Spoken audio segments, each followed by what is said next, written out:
Isa rin ba kayo sa nag-iisip kung ano nga ba ang maaring mangyari kung si Goku ay maging isang God of Destruction? Ano kaya ang mangyayari sa ating bida na si Goku? Ito nga ang ating pag-uusapan ngayon. Ang manga series na ito ay ang Dragon Ball Hawkeye. Kaya kung gusto nyo ngang malaman ang kwento nito ay simulan na natin. Pero bago ang lahat ay mag-like na nga kayo sa ating video para sipagan pa tayo na mag-upload ng ganitong klase ng content. After nga makawala ni Moro sa Galactic Patrol Prison ay alam naman natin na nagkaroon nga ng matinding kaguluhan sa buong Universe 7 dahil dito kay Moro. Pero sa kabutihan palad nga ay nagawa nga nila Goku na matalo itong si Moro. After nga ng ilang araw ay may biglang ang dumating sa Universe 7 na dalawang mortal na nagmula sa ibang universe. Ang pangalan nga nito ay Anson at may kasama nga din itong isang alagad. Sa point na ito ay tinanong nga siya ng alagad niya kung okay lang daw ba itong si Anson. Sagot naman dito ni Anson na okay lang naman daw siya. Ang dalawa nga dito ay parang hinahabol ng misteryosong mortal na nanggaling din sa ibang universe. Alam nga ni Anson na maya-maya ay makakarating na nga din daw dito yon humahabol sa kanila. Salita naman dito ang alagad niya at sinabi nito na hindi nga daw niya alam kung ano ang mga nangyari at bakit sobrang nagalit itong mga gwardya. Lahat nga daw ay pinatay ng mga ito kahit ang mga gwardya na yon.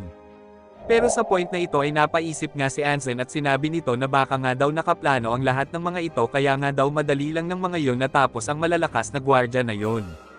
Pero sa moment na ito ay agad nang binigay ng alagad dito ni Anson ang parang cube at sinabi nito na umuna ka na master kung mawawala ka ang mission natin ay hindi magtatagumpay. Ngayon ay ako na muna ang bahala sa demonyo na yon. At dito nga ay mabilis na lumipad palayo itong si Anson. Ngunit wala pang ilang minuto ay naramdaman na nga agad ng alagad ni Anson ang pagdating dito ng demonyo na talagang kinagulat niya dito. Mabilis nga niya itong inatake gamit ang isang malakas na wave blast na nagresulta ng malakas na pagsabog. Ngunit wala pang ilang segundo ay mabilis nga siyang inatake ng demonyo na rektang tumama sa likod niya. At nagresulta nga ito ng pagkapanaw ng alagad dito ni Anson. Sa kabilang banda naman ay napunta ang scene dito kay Anson na kasalukuyan mabilis na lumipad palayo. Sa point na ito ay nakakita nga siya dito ng isang malaking pintuan at mabilis nga niya itong binuksan para makapasok sa loob. After nga niyang pumasok dito ay naisip nga niya na isarado ulit ang pinto para nga makasigurado siya na hindi na nga makakasunod sa kanya yon humahabol sa kanya. Matagumpay nga niya itong naisarado ngunit may nakapasok pa nga din dito na isang bagay. Agad nga itong naramdaman ni Anson, sa paglingon niya ay tinamaan nga siya ng isang malakas na atake na rektang tumama sa mukha niya, dahilan kaya nga siya ay tumalsik ng sobrang layo. Salita nga siya dito at sinabi niya na ano nga daw yon. Ano na daw ang gagawin niya ngayon? Sa moment na ito ay nakita nga niya ang isang malaking cube dito at parang may butas nga itong hugis parisukat. Kaya nga naisip dito ni Anson na kailangan nga daw niyang ilagay dyan ang energy ng Zillion Box para nga maibalik ang lakas nito.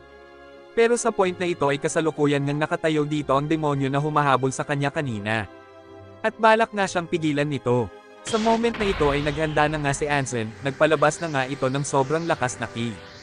Balak na dito ni Anson na ibuhos ang lakas niya sa gagawin niyang atake, kahit ano nga daw ang mangyari ay kailangan nga daw niyang mailagay ang battery na ito sa cube na yun para masecure ang kaligtasan ng buong universe na ito. Sa moment na ito ay sumigaw nga dito si Anson at sinabi nito na ito nga daw ang trabaho ng pinuno ng Celestial Guardians. At dito nga ay mabilis na inatake ni Anson ang demonyo na ito pero para nga lang itong isang usok. Akala nga niya ay nagawa na niyang matalo ito. Ngunit wala pang ilang segundo ay tinamaan na nga lang siya ng isang parang passive attack na rektang tumama sa dibdib niya. Pero habang nakaluhod dito si Anson ay ating makikita ang demonyo na kasalukuyan nga nasa likod dito ni Anson. Salita nga dito si Anson at sinabi nito na nanalo ka sa laban natin pero sa war ay hindi. Mabilis nga ditong inatake ni Anson ang demonyo at mabilis nga niyang tinakbo papalayo ang cube. At nang ilalagay na nga niya ito ay mabilis naman siyang inatake ng demonyo mula sa likod. Talagang grabe nga ang damage na natanggap dito ni Anson. Dahil dito ay dahan-dahan na nga siyang nawala ng malay sa mga oras na ito. Habang ang mga demonyo nga ay matagumpay na na-extract ang silang cube. Bakas nga sa mukha ni Anson ang pagkalungkot at sinabi nga nito na nabigo nga daw siya. Sa kabilang banda naman ay napunta ang scene dito sa planetang Biras kung saan ay kasalukuyan nga nag-training dito si Goku kasama itong si Vegeta.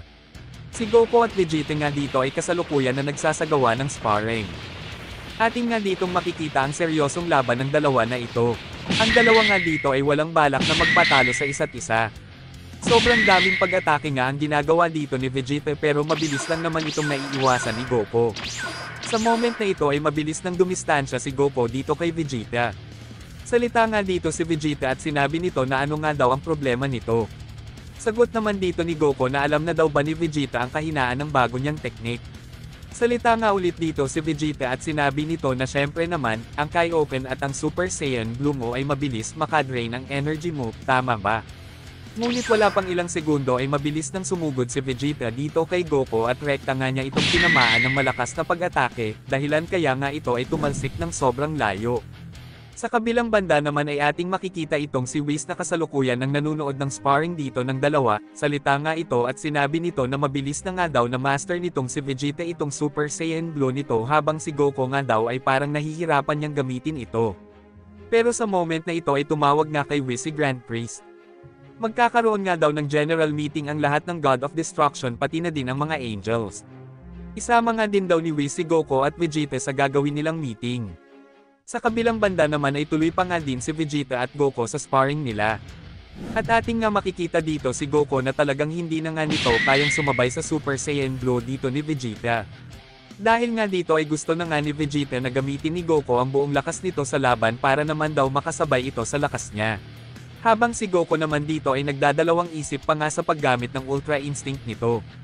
Dahil sa mapilit nga itong si Vegeta ay ginamit na nga ni Goku ang Ultra Instinct technique niya.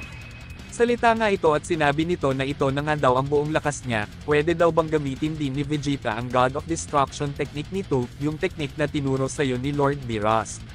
Sagot naman dito ni Vegeta na hindi pa nga daw niya master ang technique na yon, kaya ngayon nga daw ay hindi pa daw niya ito maipapakita dito kay Goku. Sa point na ito ay nagpalabas na nga si Vegeta ng sobrang lakas na ki at sinabi nga nito na simulan na nga daw nila ang laban. Mabilis na ngang sumugod ang dalawa sa isa't isa.